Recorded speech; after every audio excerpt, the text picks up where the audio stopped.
یکی هست تو قلبم که هر شب واسه اون می نویسم اون خوابه، نمیخوام بدونه واسه اونه که قلب من این همه بیتابه.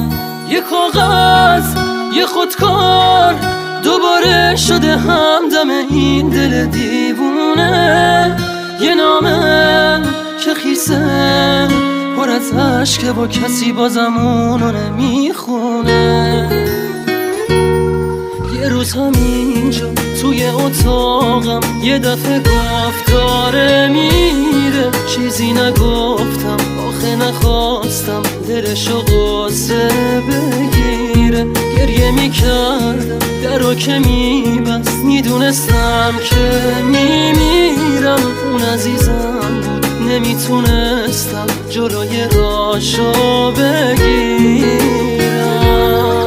میترسم یه روزی برسه که اونو نبینم، بمیرم تنها.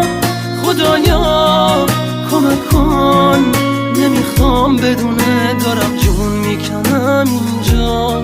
سکوت اتاقا داره میشکنه تیک تاک ساعت رو دیوار. دوباره نمیخواد بشه باور من که دیگه نمیاد انگار.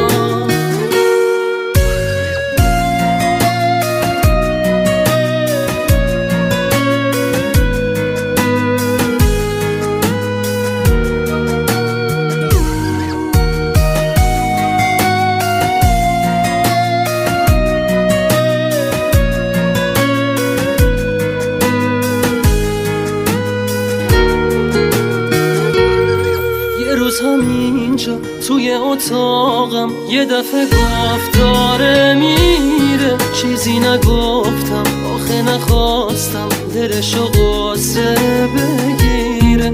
گریه میکردم درو که میبست، میدونستم که میمیرم. اون عزیزم بود نمیتونستم جلوی راشو بگیرم.